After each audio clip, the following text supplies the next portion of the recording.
Hello and welcome to The Federal. Today we have Dr. Sanjay Kumar, Professor and Co-Director at Lokniti CSDS. So my first question to you is, Prime Minister Narendra Modi has tried to reach out to women by reducing the price of cooking gas. Do you think such strategies still work? Certainly it works. If such strategies were not working, I don't think political parties would be spending so much of time and energy and also the money in announcing such policies. This reduction in the price of LPG by 200 rupees is going to cost the exchequer a huge amount. If there was no anticipation of electoral gains, I don't think the government would have done that.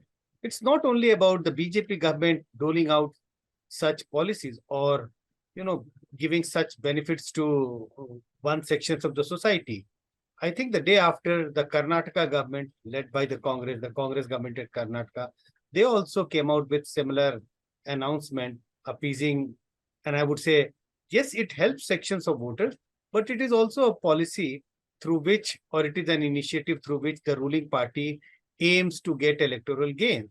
And such electoral gains are coming to the ruling party, and that is why we see most of the ruling party, whether it is a regional party in the south or a ruling party in Karnataka or the ruling party in the country, all the political parties are strategizing or adopting such kind of a strategy. Now, in the 2019 general elections, 78 women were elected. The number was 62 in 2014.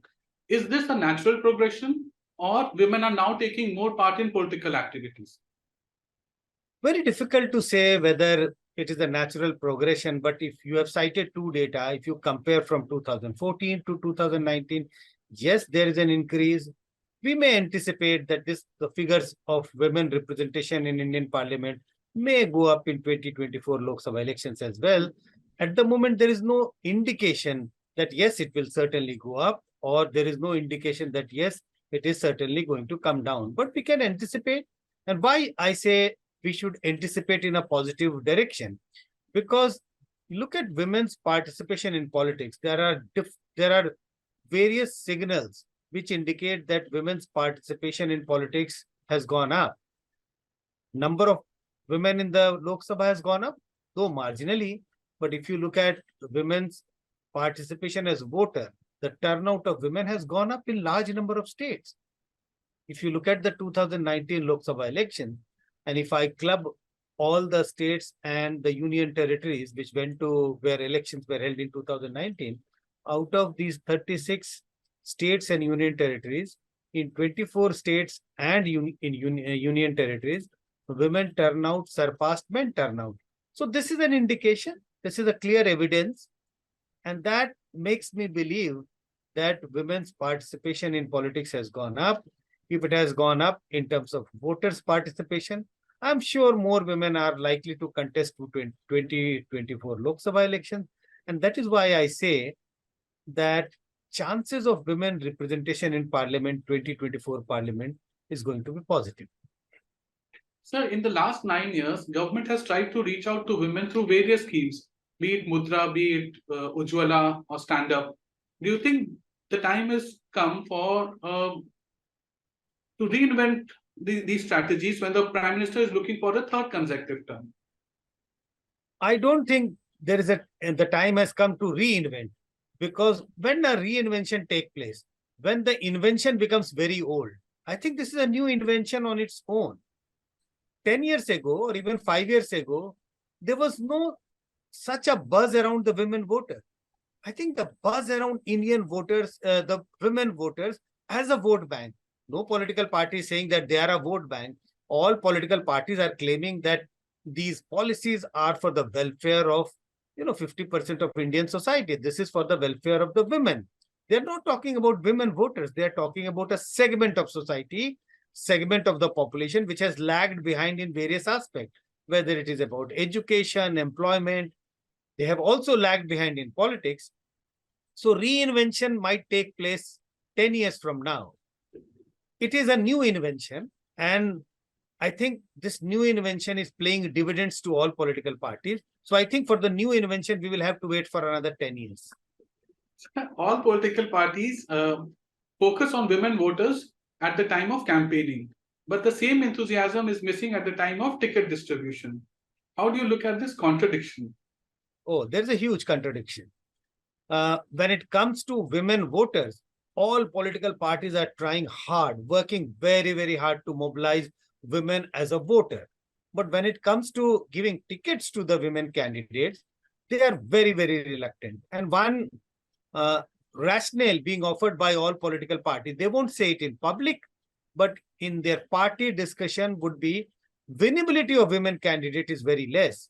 So why to take chances? If you give tickets to large number of women candidates, their chances of winning election is less compared to men. So let's not, put party in a difficult situation. Why to give large number of tickets to women? But I think they're not looking at the data carefully. If you look at the number of women who have contested election and the number of women who get elected, I'm talking about the Indian Parliament, I am talking about the Lok Sabha election. Yes, The sir. winnability of women is much higher. And how do we calculate winnability? Out of 100 women who contested election, how many got elected to the parliament? And out of 100 men who contested election, how many get elected to the parliament? So the winnability of women candidate is higher compared to men. But there is a catch, and I must tell the viewer what is the difference. The difference is that women candidates operate on a low base. The number of women who contest elections are not in sizable number, while if you compare it with the men, so men contestants are in several thousands, 5,000, 6,000, 7,000 men candidates contest election. If you look at the women, so the women contestants are in hundreds, 400, 500. And also, most of the women candidates who are fielded by the political parties are not normal candidates. When I say normal, they have an identity on their own. And what is that identity? They have some political identity. And what is that identity? Bahu of someone, beti of someone, wife of someone. That helps them in getting elected to the Indian Parliament. That makes their winnability stronger compared to men. So if political parties offer this logic that winnability of women is less compared to men, and that is the reason they don't want to offer tickets to large number of women candidates. But I think, look at 2019 elections. Two leaders have actually broken that myth. Naveen Patnaik in Odisha and Mamata Banerjee in West Bengal. And look at the number of tickets which were given by these two leaders or two political parties in their own state in 2019 Lok Sabha election. And look at the number of women who got elected to the parliament from the respective state. Very large number.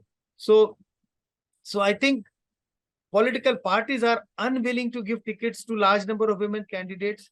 That is why the number of women getting elected to the Lok Sabha is less. And as I said, the reluctance of political parties to give ticket to women candidates is because there is an internal belief, the belief that women won't be able to get elected to the parliament, and that is why they don't give tickets. So my last question to you is the time right for the passage of women's reservation bill? Oh, I think it was right 30 years ago.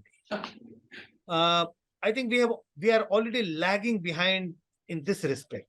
And it is very, very surprising when all political parties are talking about women as a sizable number of people, sizable number in the population, in the society. Every political party is talking about their active role in the development of the country. Everybody is talking about that women's participation is necessary if you want country to move ahead, because women constitutes 50% of India's population. So I think it is time for political parties to think seriously, and not only think, act quickly on doing something about increasing women's representation in politics, in parliament. And I think one way has to be reserving some seats for women to get elected, some seats for women to contest election.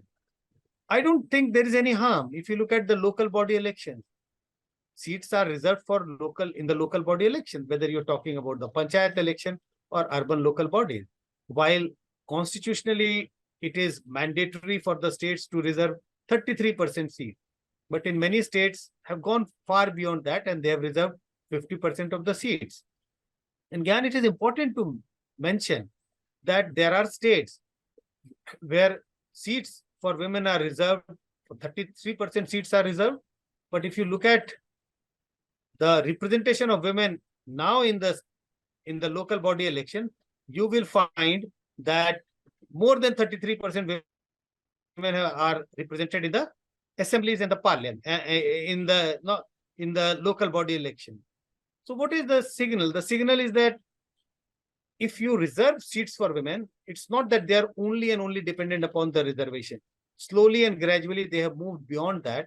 And even though only 33% seats are reserved or 50% seats are reserved, the representation in local body, whether it is panchayat or urban local body, is much beyond that in many states.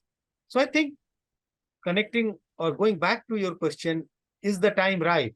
I think the time was, almost, we are lagging behind 20 years. It should have been past 20 years, 30 years ago. Absolutely. Thank you for your time, Dr. Kumar.